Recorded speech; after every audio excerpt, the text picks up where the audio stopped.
Hello everyone, I welcome you in this video. आज की video lesson में हम लोग जानेंगे चैप्टर 6 के बारे में। ओके, चैप्टर 6 है मेजरमेंट एंड मोशन। ओके, तो बने रहिए मेरे साथ इस वीडियो में और देखिए क्या है मेजरमेंट। तो आप देख रहे हो मेरा चैप्टर है मेजरमेंट एंड मोशन। इसमें टू पार्ट्स में डिवाइडेड है, पहला है मेजरमेंट और दूसरा है मोशन। ओके, तो हम पहले मेजरमेंट की बात करेंगे। फर्स्ट पोर्शन को हम पढ़ेंगे मेजरमेंट के बारे में, इसके बाद हम सेकेंड पोर्शन जो मेरा चैप्टर का है वो है मोशन, उसके बारे में जानेंगे। तो मेजरमेंट क्यों ज़रूरी है, ओके, हम इसके बारे में बात करेंगे अभी। तो पहले अगर बात की जाए मेजरमेंट कितना इम्पोर्टेंस रखता है हमारे डे टू डे लाइफ में, ये देखिए फर्स्ट क्वेश्चन किया गया है। ओके, देखिए यहाँ पर क्वेश्चन क्या किया गया है, what is the length of this room. मैंने क्या लिखा है, what is the length of your room, means आप जिस रूम में रहते हैं उस रूम की लंबाई क्या है। ओके, तो जरूर यहाँ पे आपको मेजरमेंट करना पड़ेगा, बिना मेजरमेंट का तो आप बता नहीं सकते। Second question, how much time, okay time दो बार लिखा गया, how much time will be taken by us to go to school. अगर हम लोग स्कूल जाते हैं तो कितना टाइम हम लोग को लगेगा, तो यहाँ पे आपको टाइम पूछा गया। ओके, यहाँ पे आप लोगों से लेंथ पूछा गया है। ओके, नेक्स्ट क्वेश्चन है, how much sugar is required for preparing halwa. अगर हम लोग को हलवा प्रिपेयर करना है तो कितना शुगर हम लोग को लेना पड़ेगा, तो यहाँ पे आपसे अमाउंट पूछा गया है ना, अमाउंट। ओके, हम इसको मास भी कह सकते हैं या वेट जिसको हम कहते हैं, अमाउंट पूछा गया है। तो हम देखते हैं कि हमको अलग अलग तरह के क्वेश्चंस पूछे जा रहे हैं। क्या proper measurements are very important in our day to day life. हमारे डेली लाइफ में प्रॉपर मेजरमेंट होना बहुत ज़रूरी है। देखिए क्या कहा जाता है, we can't manage things just by guessing about different quantities. क्या जो क्वांटिटीज है केवल हम उसको गेस करके हम मैनेज कर सकते हैं लाइफ में, नहीं मैनेज कर सकते हैं। ओके, हमको एग्जैक्ट मेजरमेंट चाहिए। We can't manage things just by guessing about different quantities. देखिए लिखा हुआ ना। ओके, फॉर एग्जाम्पल, चलिए एग्जाम्पल्स की अगर हम बात करें तो यहाँ पे लिया गया है एग्जाम्पल्स क्लॉथ की लेंथ की। ओके, यहाँ पे कहा जा रहा है माला से tailor wants 1 metre of cloth for her dress. मतलब माला को ड्रेस बनाना है। ओके, ड्रेस बनाने के लिए क्या चाहिए, क्लॉथ चाहिए। हम जानते हैं तो क्लॉथ की अपनी लंबाई होगी, कितनी लंबाई होनी चाहिए। ओके, तो टेलर क्या बोल रहा है कि 1 मीटर हमको कपड़ा चाहिए। 1 मीटर हमको क्या चाहिए, कपड़ा चाहिए, ताकि हम आपका ड्रेस बना सके। ओके, नेक्स्ट देखिए, if the shopkeeper gives the cloth just, shopkeeper कैसे कपड़ा दे रहा है, बिना मेजर किए अगर दे देता है, मान लीजिए। ओके, जस्ट बाय गेस, बिना मेजरमेंट किए गेस करके कपड़ा दे देता है, तो ऐसा करने से क्या होगा, मेरे पास टू सिचुएशंस आएंगे। पहला सिचुएशंस क्या होगा, it may turn out to be less और more than the tailor's requirement. जितना टेलर को चाहिए, ओके, रिक्वायर्ड वैल्यू से, रिक्वायर्ड वैल्यू से ज़्यादा हो जाएगा या तो फिर कम हो जाएगा। ओके, तो ऐसा होने से क्या हो रहा है, अगर कम हो जाता है, फर्स्ट केस की बात करें कि अगर कपड़ा कम हो जाता है तो उस केस में क्या होगा, the dress would not get made. मतलब ड्रेस तैयार नहीं हो पाएगा, कपड़ा की लंबाई कम हो जाएगा तो ड्रेस कैसे तैयार हो पाएगा। सेकेंड केस की बात की जाए तो सेकेंड केस क्या हो सकता है, कपड़ा जो है ज्यादा हो जाए। ओके, इस केस में क्या होगा, there would be a wastage of cloth. अगर ज्यादा कपड़ा हो जाता है तो वो कटिंग में बर्बाद हो जाएगा, वेस्टेज ऑफ क्लॉथ। तो हम क्या देख रहे हैं कि प्रॉपर मेजरमेंट का होना बहुत जरूरी है हमारे लाइफ में। ओके, किसी भी थिंग्स का। देखिए फिर से लिखा हुआ, the dress would not get made. The second case, there would be a wastage of cloth. None of this is desirable. और दोनों में से कोई भी डिजायरेबल नहीं है। दोनों में से कोई भी डिजायरेबल नहीं है, उचित नहीं है। Okay, hence the shopkeeper correctly measures 1 metre of cloth and gives it to Mala. इसलिए शॉपकीपर क्या करता है, एकदम से करेक्ट मेजर करता है, किसका, 1 मीटर ऑफ क्लॉथ का। ओके, 1 मीटर क्लॉथ का करेक्ट मेजर करके उसको प्रोवाइड करता है और वो फिर टेलर को देगी, उसके बाद फिर क्या होगा, उसका ड्रेस बन जाएगा। Okay, now we can think of many more suitable examples. हम इस तरह के और भी एग्जाम्पल्स ले सकते हैं, okay, more from our daily life that tells us that we cannot do without proper measurement of different physical quantities। देखिए अब यहाँ पे एक टर्म आ रहा है फिजिकल क्वांटिटीज। तो फिजिकल क्वांटिटीज क्या होगा, ओके, हम इसके बारे में बात करेंगे, ओके। फिजिकल क्वांटिटीज हम कहते हैं वैसे क्वांटिटीज को जिसको हम मेजर कर सकते हैं। हाँ, physical quantities which are measurable, जिसको हम मेजर कर सकते हैं, माप सकते हैं, और कॉल्ड फिजिकल क्वांटिटीज। अब बताइए इसमें से कौन कौन से आएंगे जिसको हम लोग मेजर कर सकते हैं। तो हम लोग लेंथ को मेजर कर सकते हैं, ओके हैं? हम लोग क्या कर सकते हैं, लेंथ को मेजर कर सकते हैं। उसी तरह से हम लोग और किसको मेजर कर सकते हैं, हम लोग टाइम को भी मेजर कर सकते हैं, ओके। और हम लोग किसको मेजर कर सकते हैं बताइए, हम लोग मेजर कर सकते हैं मास को मेजर कर सकते हैं, ओके। इस तरह से और भी है, हाँ, एंड सो ऑन। इस तरह से और भी आगे बहुत सारे फिजिकल क्वांटिटीज हमको मिलेंगे जिसको हम मेजर कर सकते हैं, ओके।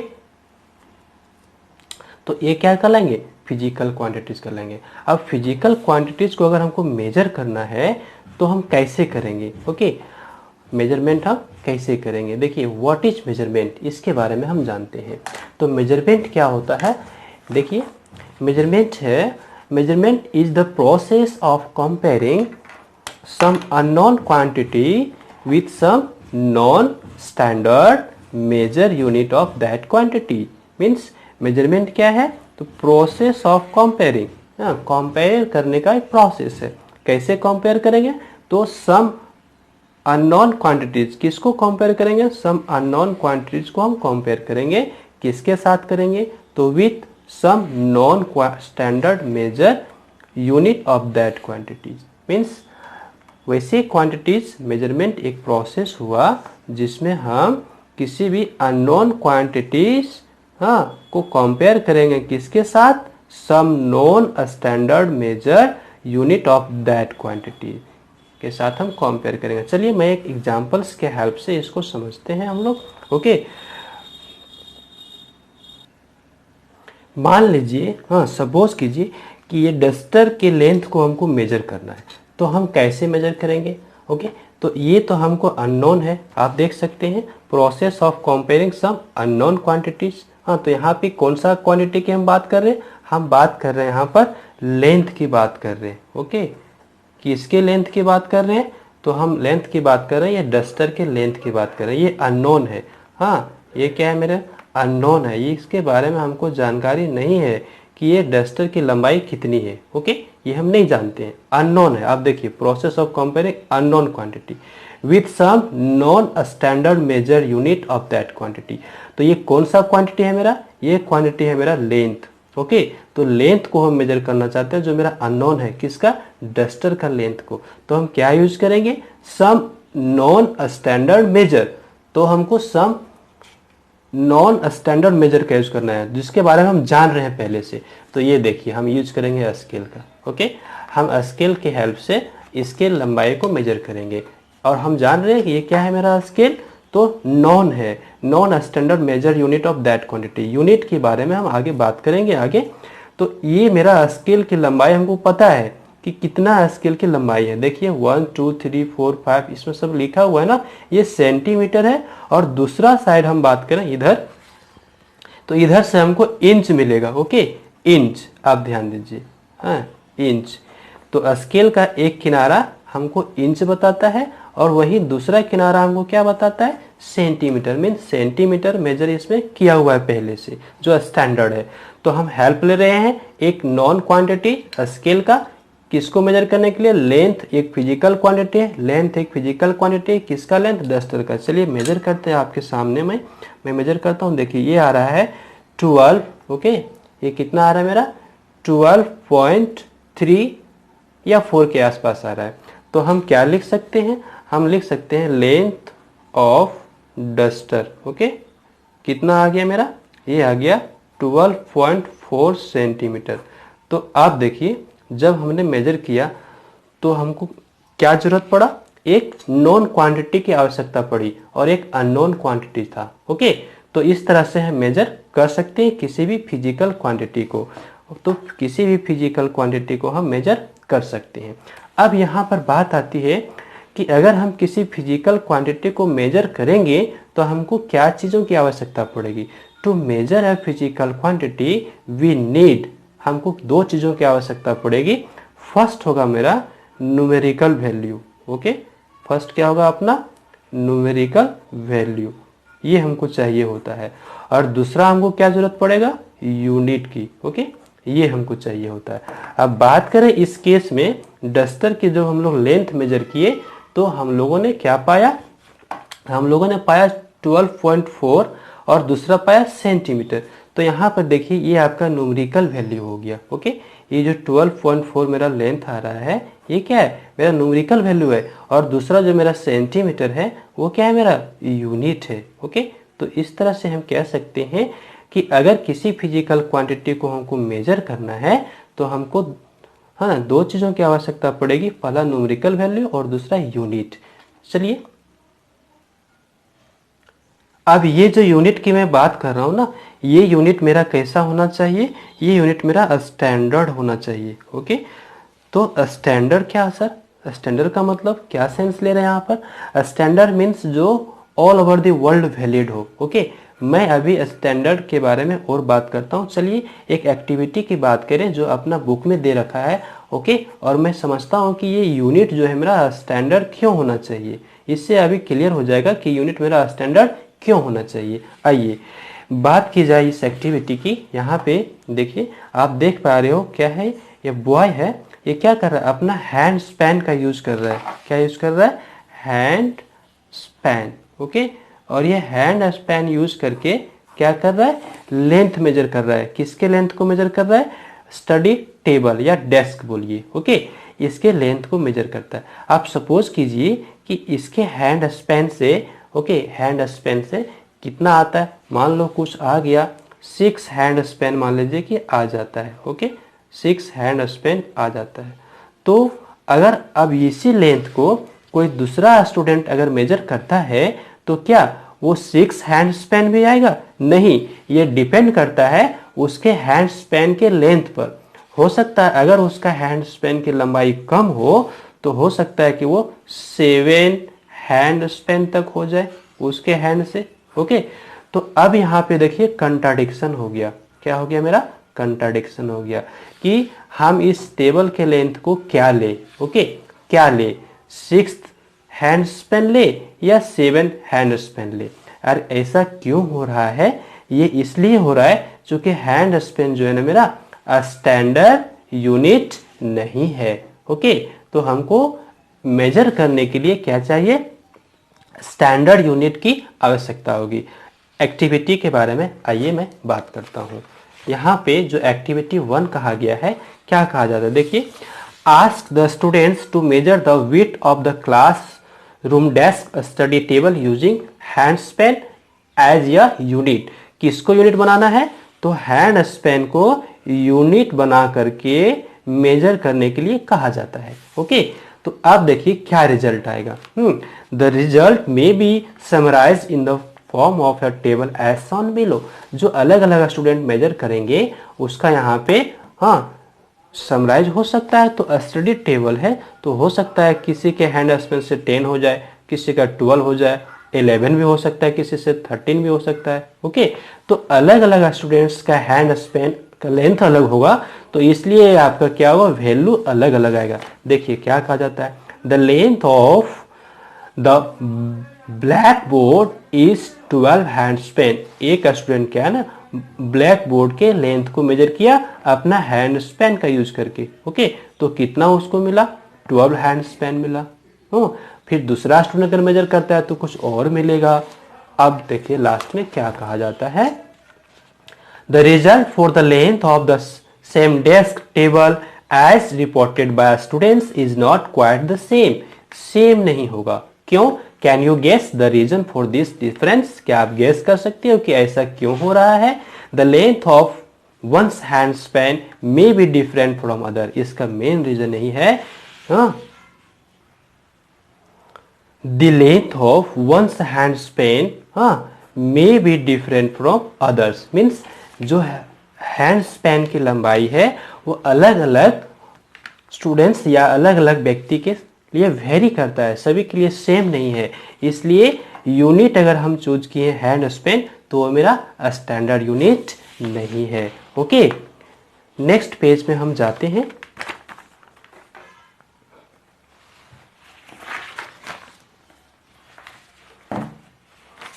ध्यान दीजिए, in such cases okay which of the measurement results should then be accepted as the correct one. देखिए क्या बोला गया कि आप जो मेजरमेंट किए हो उसमें से कौन सा आपको करेक्ट माना जाए, कौन सा हम लोगों को करेक्ट मानना चाहिए। देखिए जो हम लोग स्टैंडर्ड यूनिट या यहाँ पर मेजरमेंट हम लोग को मिला है उसमें से हम कौन सा एक्सेप्ट करें। Okay,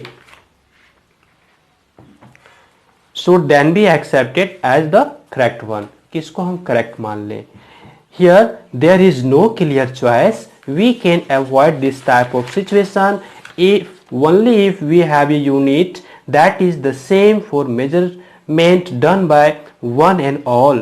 Such an agreed and internationally accepted unit of a given physical quantity is known as the standard unit for that physical quantity. अभी मैं बात कर रहा था ना स्टैंडर्ड यूनिट की, तो यही हुआ स्टैंडर्ड यूनिट हम किसको कहेंगे, जो सभी के लिए वैलिड हो। ओके, स्टैंडर्ड यूनिट हम किसको कहेंगे, जो सभी के लिए वैलिड हो, all over the world valid हो, वो कहलाएगा मेरा स्टैंडर्ड यूनिट।